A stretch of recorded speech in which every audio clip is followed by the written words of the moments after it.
Hoy continuamos con la serie ¿En qué creemos y por qué? Y como recordamos, si no lo puedes checar ahí en internet, hablamos de nuestra cena con don Chano Duarte, donde la cosa se puso medio difícil, ya le explicamos 2, 3 cosas. Pero imagínate que después lo invitas a comer, dices, ya no me lo voy a aplicar, ya nada más no nos damos tan tarde, vamos a comer. Y está la plática muy buena y que de repente don Chano Duarte te hace esta pregunta, una pregunta que puede sonar muy filosófica, pero en realidad es muy práctica y que te dice, ¿cómo sabes que el Dios en el que crees es el verdadero? Espérate, Chano. Eso fue lo que te enseñaron toda la vida, ¿no? Desde pequeño que hay un Dios. ¿Acaso no es lo mismo que creen en otras religiones, pero con diferente nombre?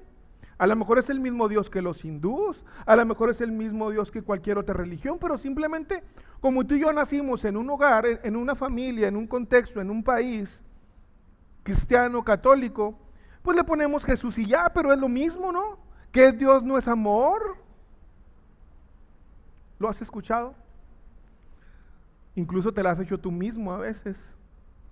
Y es una pregunta legítima y merece una respuesta que no solo sea, porque sí, o porque yo lo siento en mi corazón. Pues yo te lo creo. Pero la gente que cree en Dios no es suficiente que no cree en Dios, no es suficiente que les digas, pues porque sí, es que eso lo dicen todos.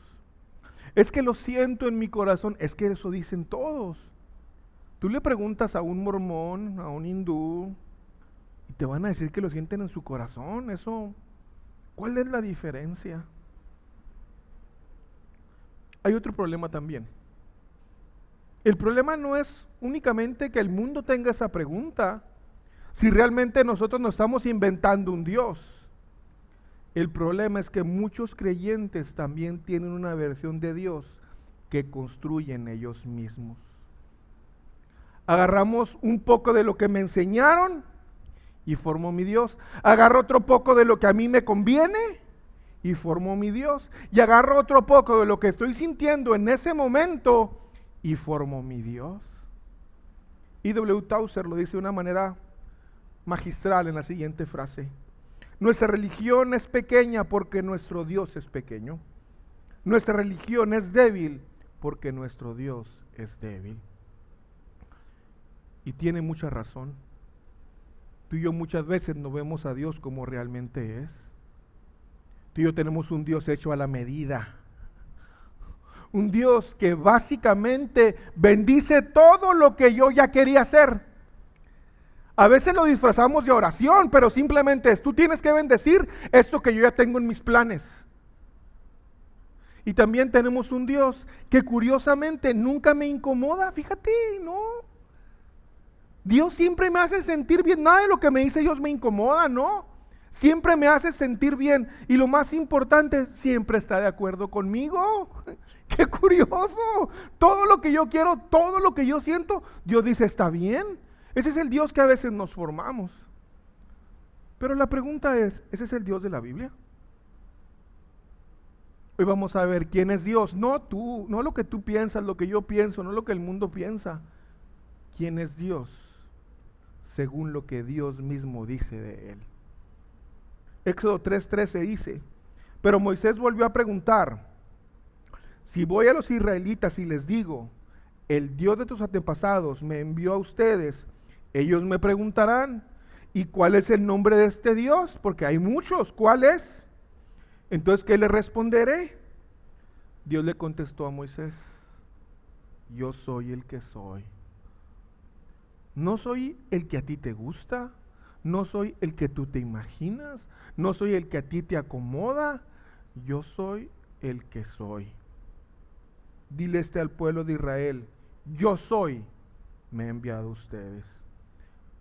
Yo soy, no el yo fui, no el yo seré, un Dios presente, un Dios eterno, un Dios sin fin, un Dios sin depender de nadie para existir. Y viene la pregunta, ¿pero que no todos los dioses son iguales? ¿Que no solo cambia el nombre? Esa pregunta puede ser interesante decir, bueno, y a lo mejor sí. Pero si tú y yo lo analizamos, no se sostiene. ¿Por qué? Porque las religiones del mundo no dicen lo mismo sobre Dios. Dicen cosas fundamentalmente contradictorias. El Islam dice que Dios no tiene hijo. El cristianismo dice que Dios se hizo hijo. El budismo en su forma original nunca postula un Dios personal. El cristianismo dice que Dios es una persona que se involucra activamente en la historia. El hinduismo tiene millones de dioses. El cristianismo dice que solo hay una. Esto no son diferencias menores, son diferencias fundamentales, son contradictorias directas que no pueden ser ciertas todas al mismo tiempo. El Dios de la Biblia tiene características muy especiales, muy específicas. Y Isaías lo describe de esta manera. Capítulo 40, versículo 25. ¿Con quién me compararán? ¿Quién es igual a mí?, pregunta el santo. Levanten la mirada a los cielos. ¿Quién creó todas las estrellas?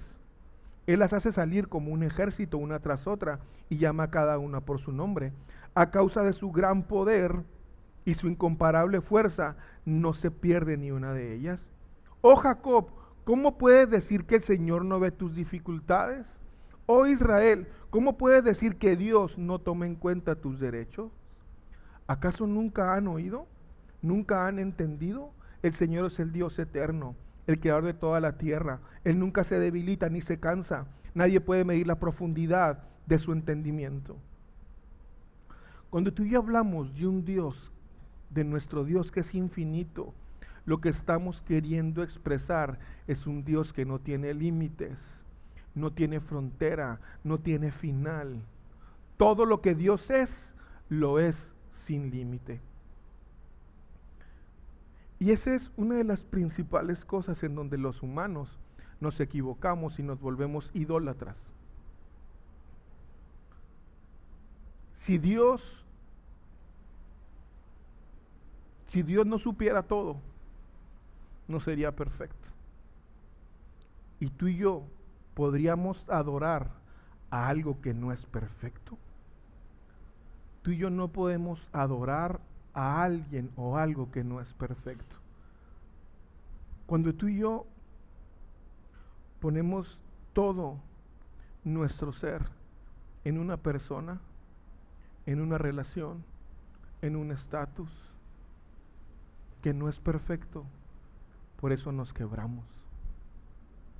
Porque estamos cambiando al que es perfecto, al que deberíamos adorar, por algo que no es perfecto. Y por eso las cosas no terminan bien. Ese es el Dios de la Biblia. Un Dios que es perfecto. No es una energía genérica del universo. No es la fuerza de todas las cosas buenas, no. Tampoco es el cúmulo de chakras. Ese no es Dios. Tampoco es la fuerza que mueve todo. No, no son las guerras de las galaxias tampoco. Dios es una persona con carácter absolutamente definido, sin límites, sin fronteras y sin posibilidad de comparación. Si alguien te dice todos los dioses son lo mismo, tú y yo tendríamos que preguntarle, ¿cuáles? Porque las principales dicen cosas contradictoriamente entre sí. No pueden ser lo mismo. El Dios que tú y yo adoramos no es una versión mejorada de mí. No es el sueño de la persona ideal a la que yo quisiera ser, no. Es algo completamente diferente a todo lo que existe. Dios es más grande aún que cualquier cosa que tú y yo pudiéramos imaginar, que cualquier cosa que tú y yo pudiéramos pensar. Porque si tú y yo pudiéramos encapsular a Dios en un pensamiento, sería un Dios limitado. y Dios es más grande que eso.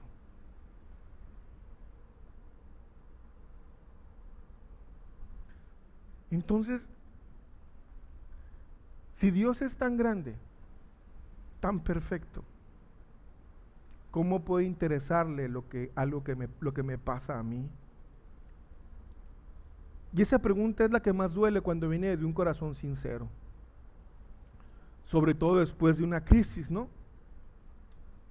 Hay algunos que, queriendo explicar esto, dicen que Dios siempre tiene un lado enfocado hacia el hombre, así como la luna siempre tiene un lado mirando hacia la tierra.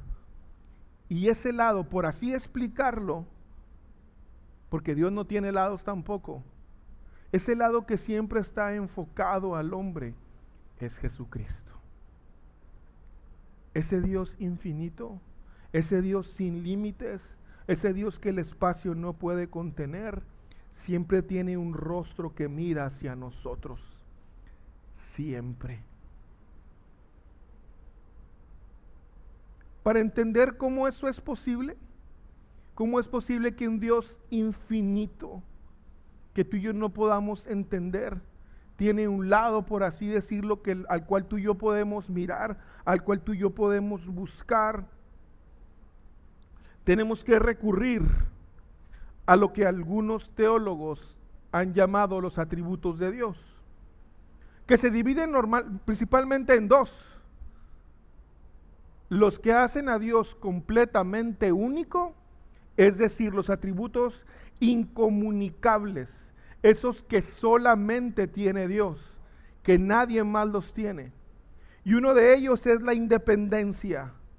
¿Qué quiere decir esto? Que Dios no necesita a nada ni a nadie. Dios existe por sí mismo. Existe sin depender de nada ni de nadie.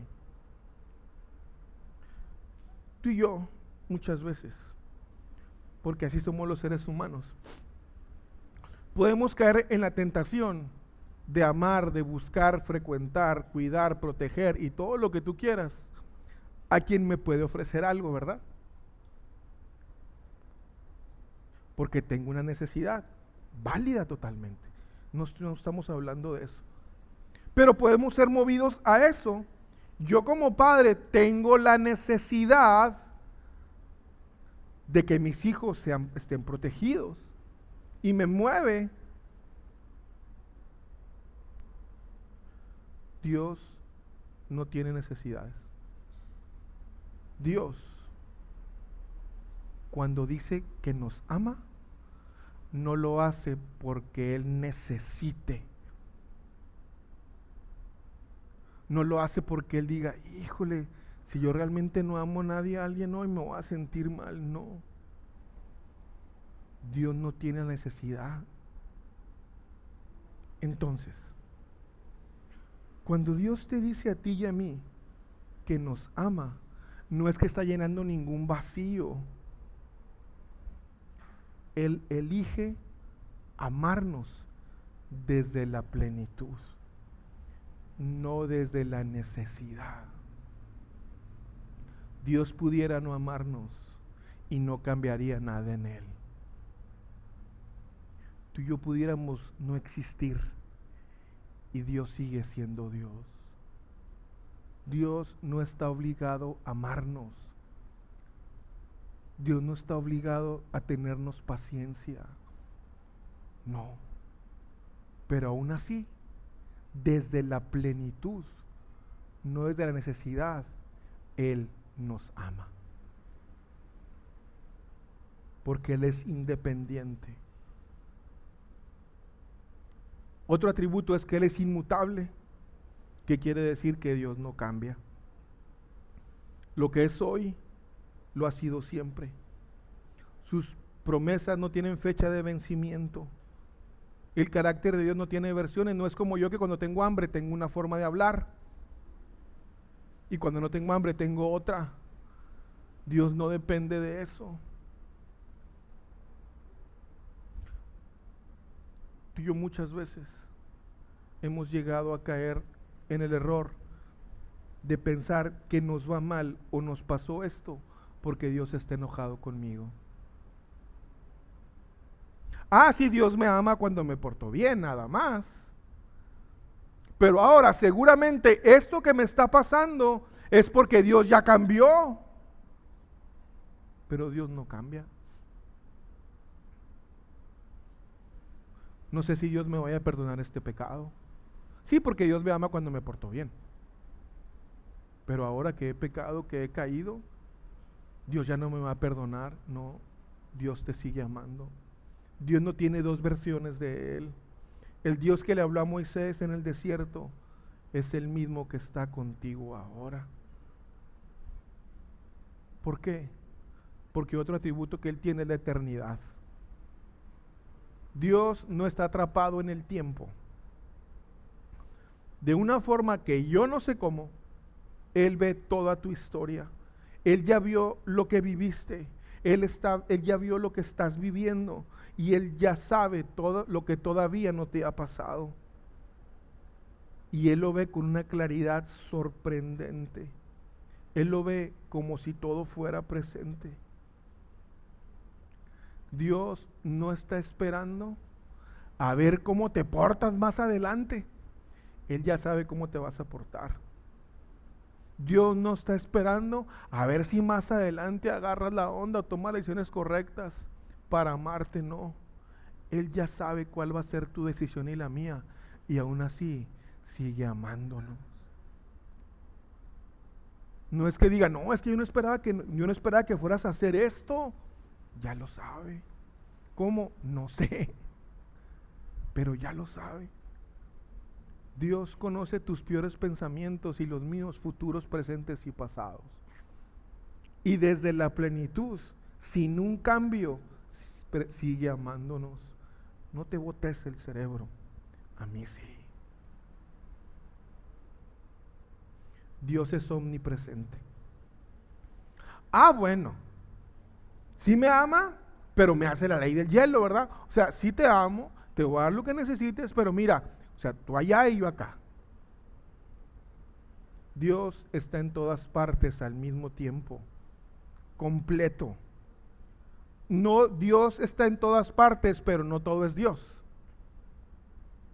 Dios no es que mande una parte de su atención hacia ti cuando lo buscas. Dios está completamente cuando tú y yo lo buscamos.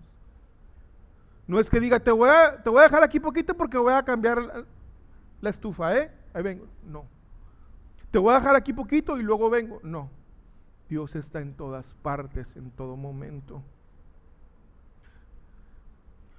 No es que Dios venga a ayudarnos, es que ya está aquí. No hay ningún lugar en el que Dios no esté. No es que Dios nos haya abandonado. No es que su presencia no esté aquí. Una de las principales preguntas, una de las principales formas de como yo he cambiado mi forma de ver a Dios. Antes me preguntaba, si estás aquí. En este momento difícil que yo estoy aquí, si estás aquí. Ahora hago otra declaración desde el asombro y decir, wow, sigues estando aquí, a pesar de lo que he hecho, a pesar de mis errores, a pesar de mis limitaciones, sigues estando aquí. No te escondes de mí, no me rechazas. No es que Dios esté en la iglesia el domingo y luego ya no. No hay un lugar donde tú y yo estemos fuera de su alcance. No lo hay. Dios también es omnipotente. Dios todo lo puede. Lo que Él promete, Él lo puede cumplir. No hay limitación en su poder. Ninguna circunstancia, problema, situación, complejo en tu vida es más grande que Él. Él puede todo. Dios es omnisciente. Dios conoce todo. Y no es que solamente conozca los hechos. Dios conoce los pensamientos por los cuales esos hechos fueron realizados. Él conoce las intenciones. Él conoce lo que todavía tú no has decidido. Dios sabe cómo te sientes cuando te acuestas y cuando te levantas. Dios conoce tus pensamientos desde lejos. Sabe lo que vas a decir antes de que lo digas. No hay ninguna sorpresa para Dios. No hay ningún pensamiento que pueda estar anidado en tu mente y en tu corazón que a Dios le sorprende. Ah, mira, esa no me la sabía. No, sí se la sabía. No hay nada que le sorprenda a Dios. Tú y yo no tenemos ningún secreto para Dios. Y aún así nos sigue amando. Esos son los incomunicables. Lo sorprendente de esto es que Dios no solo es un Dios infinito, es un Dios personal. Y ahí es donde entran los atributos, en donde tú y yo somos semejantes a Dios, los comunicables. Y estos atributos, tal vez muchos los conozcamos con otros nombres, y tal vez digamos, no, yo no sabía, a mí eso no me tocó. No, sí te tocó. No son completamente ajenos a nosotros.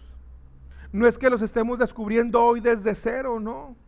Tú y yo los hemos experimentado de manera imperfecta, incompleta, pero muy real, porque fuimos hechos a la imagen de Dios. Y hay algo de Él que vive en nosotros ya. Simplemente está esperando a ser reconocido. Piénsalo de esta manera, el atributo del amor. Tú y yo lo conocemos. Cada vez que alguien te ama sin que tú lo merecieras, cada vez que tú amas a alguien que te falló y decidiste quedarte, cada vez que un padre se desvela por un hijo enfermo sin pensar en el costo que traerá su salud, eso que sentiste, ese impulso de darte sin condición, no lo inventaste tú, es un reflejo, es la imagen de algo mucho más grande grabada en nuestro interior. A los que somos padres, ¿alguien nos ordena amar a nuestros hijos? ¿Alguien nos dice, no, es algo que hay aquí adentro? Ya lo tenemos.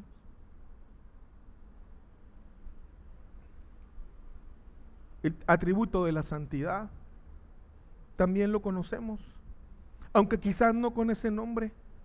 Es esa incomodidad que tú sientes cuando cuando haces algo que sabes que está mal, aunque nadie te vea.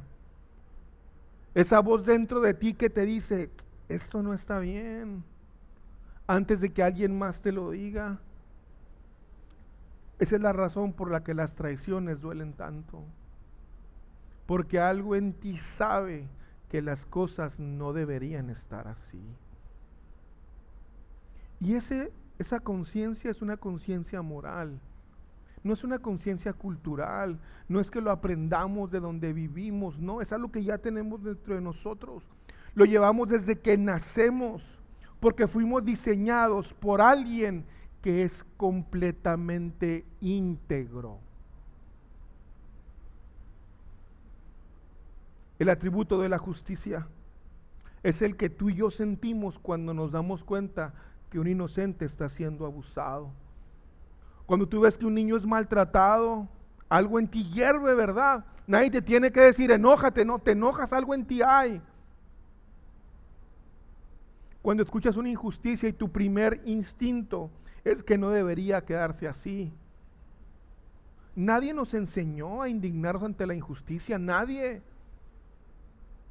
Ya lo traemos puesto.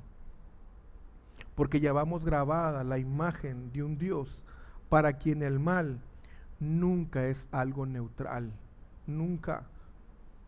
Alguien para que el mal, para él nunca es el mal nunca es algo indiferente. El mal nunca es algo que se queda sin respuesta.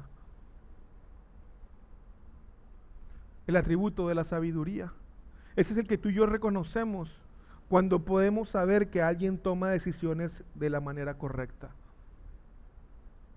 Cuando podemos dar o recibir y entender que alguien nos da un consejo correcto en el momento indicado.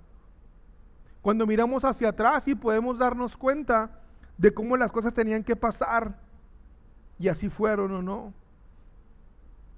Ese atributo de la sabiduría es ese deseo profundo de que las cosas tienen que tener un sentido, de que todo tiene que tener un orden, de que hay una forma correcta de hacer las cosas, que no podemos vivir siempre en el caos. Eso también es un eco. Es un eco de alguien que nunca improvisa, un eco de alguien que siempre ve el cuadro completo. Y ese es nuestro Dios. Lo asombroso de esto es que un Dios con todas esas características podría perfectamente ignorarnos. Porque tú y yo somos diminutos, somos temporales.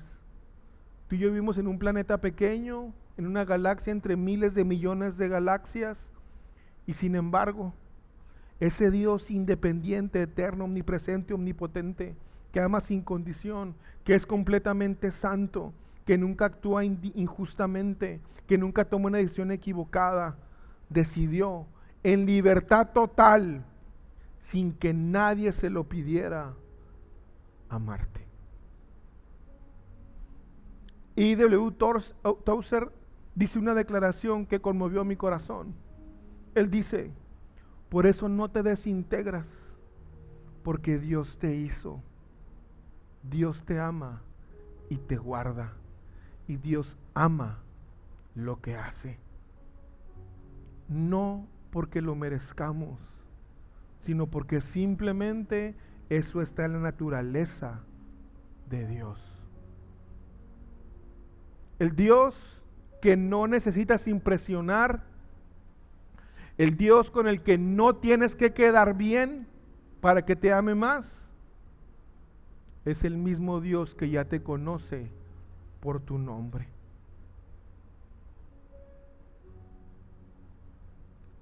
Y todo esto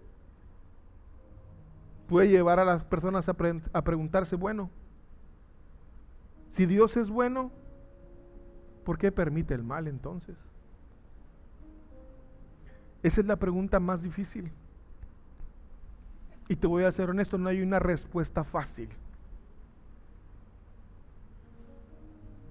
Pero hay algo fundamental en el carácter de Dios que nos puede ayudar a entenderlo.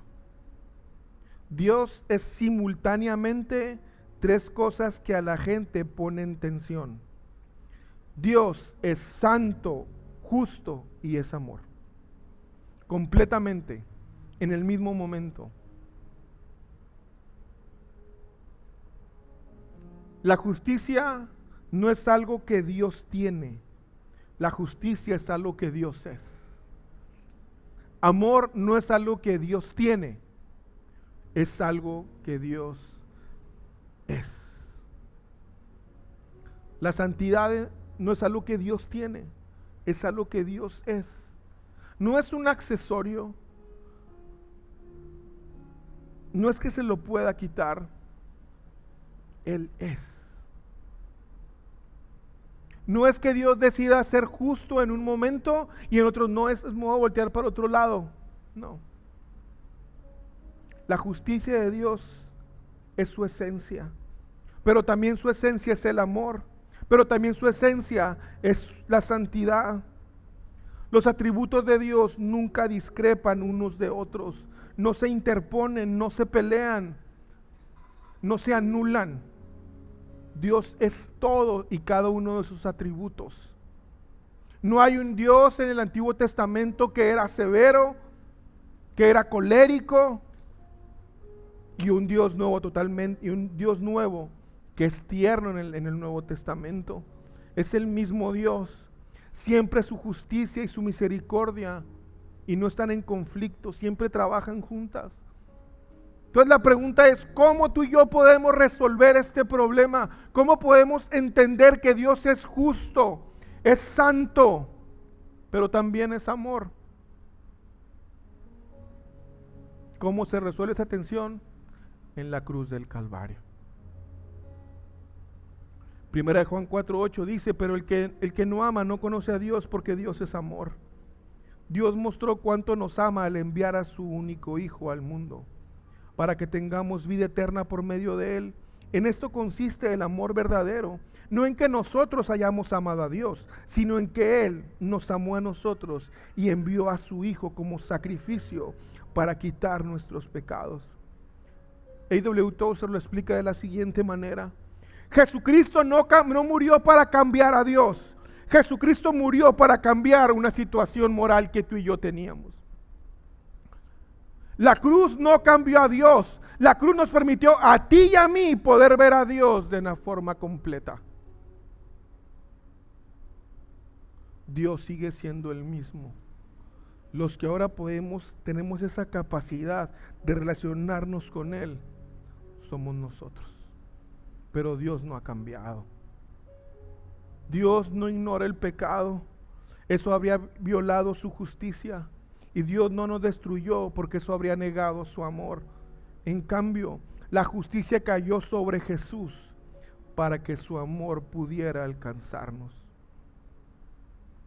El mal no prueba que Dios no existe. El mal lo que hace, prueba que Dios no tomó el mal a la ligera y pagó el más alto precio para resolverlo. Conocer quién es Dios no es el punto de llegada de nuestra fe, es el punto de partida. Cuando alguien te diga, ¿cómo sabes que tu Dios es el verdadero? Tú le puedes decir, no todos son lo mismo. El Dios de la Biblia tiene un nombre, carácter específico, tiene historia y una historia documentada. No es tampoco una energía genérica ni una proyección de lo que queremos. Es el yo soy eterno, sin causa, sin cambio, omnisciente, omnipresente, omnipotente, santo, justo y amor, todo al mismo tiempo, sin que ninguno de sus atributos contradiga al otro. Y quiero cerrar con 4 preguntas que nos van a ayudar a entender más esto y a entender quién es Dios. La primera trata el tema de si tú y yo tenemos acceso natural a Dios. Porque ¿de qué sirve que haya un Dios al que yo no puedo conocer? ¿Y qué tal si siempre supiste algo de Dios, aunque nadie te lo hubiera enseñado? Antes de que alguien te hablara de Jesús, antes de que pusieras un pie en la iglesia, antes de que abrieras una Biblia por primera vez, ya había algo en ti que sabía que Dios existe. Cuando mirabas el cielo y sentías que era demasiado grande para ser accidente, esa conciencia que tú y yo tenemos entre el bien y el mal, no son solo opiniones que tenemos. Esa sensación que tú y yo tenemos de que hay algo más. Romanos 1 lo dice sin rodeos. Desde la creación del mundo, todos han visto los cielos y la tierra por medio de todo lo que Dios hizo. Pueden ver a simple vista las cualidades invisibles de Dios. Esa no era tu imaginación, era Dios hablándote antes de que tú y yo supiéramos escuchar. La segunda, bueno, lo que tú y yo conocemos de Dios es creíble. O sea, es decir, yo puedo confiar, porque una persona es un término filosófico que es acto potencia. Creer es el acto, es la capacidad que yo tengo. Creíble es que ya la acción efectuada sobre ese objeto. Tú y yo podemos creer en Dios. ¿Es creíble todo lo que hemos visto? La fe cristiana no es un salto al vacío. Es razonable, es coherente. No te pide que apagues tu cerebro para poder creer. Al contrario, entre más lo examinas, más se sostiene. Y lo maravilloso de esto es que las personas que entre más vivan la verdad con integridad, con amor, siempre como consecuencia serán la mejor prueba de que algo real está pasando adentro. Lo que tú y yo creemos de Dios es tan creíble y tan válido que la revelación no solo se predica, se vive. Y cuando se vive es cuando convence a los demás. Bueno, está bien. Puedo creer en Dios. Puedo confiar en Él. Pero ¿podemos hablar de Dios en nuestro idioma? ¿Me puedo yo comunicar en Él? Porque ¿de qué sirve conocer a la persona más excelente del mundo si habla en sueco o en alemán? Y si Dios ya te está hablando antes de que entendieras su idioma. Dios no nos habló en lenguaje divino o incomprensible. Dios se metió en nuestro idioma, se metió en nuestra historia, se metió en nuestra carne. Juan 1 lo dice de esta manera: en el principio la palabra ya existía y la palabra se hizo hombre y vino a vivir entre nosotros. Jesucristo es Dios hablándole al hombre con un rostro humano, en un lenguaje que tú y yo podíamos entender. No es un concepto, no es una fuerza, es una persona. Y esa persona usa palabras que tú y yo podemos entender, usa situaciones que tú y yo podemos reconocer, y usa situaciones, usa emociones y describe emociones que tú y yo hemos sentido. La cuarta es la que más me gusta. ¿Conocemos de Dios lo suficiente para aplicarlo en mi vida? Y si Dios es la respuesta a las preguntas que llevas toda la vida haciéndote. ¿Qué ser humano no se ha preguntado para qué está aquí? ¿Qué persona nunca ha sentido soledad en medio de una multitud? ¿Quién no ha sufrido una pérdida que no tiene explicación? ¿Quién no ha buscado algo que llene ese hueco que ninguna experiencia termina de cerrar? San Agustín lo describe de una forma fenomenal. Señor, nos hiciste para ti y nuestra alma no descansará hasta descansar en ti. Eclesiastés lo dice de otra manera. Dice que Dios sembró eternidad en el corazón humano. Por eso, ninguna cosa temporal te llena del todo. Fuiste diseñado para algo que no termina. Creas o no creas en Dios, ninguna cosa temporal te llenará. Ninguna. A lo sumo, lo que hará es crearte una adicción, pero nunca te llenará. Usted fue hecho a la imagen de Dios y nada menos que Dios puede satisfacerlo. Eso explica por qué la ansiedad. Eso explica por qué el vacío. Eso explica por qué gente que tiene todo ante nuestros ojos, que tiene éxito, que tiene relaciones, que tiene dinero, que tiene experiencias, aún así sigue sintiéndose incompleta. Y al final de cuentas no es porque simplemente esté algo mal en ellos, porque hay algo mal en todos,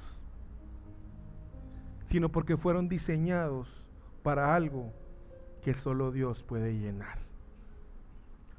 Familia, con esto termino.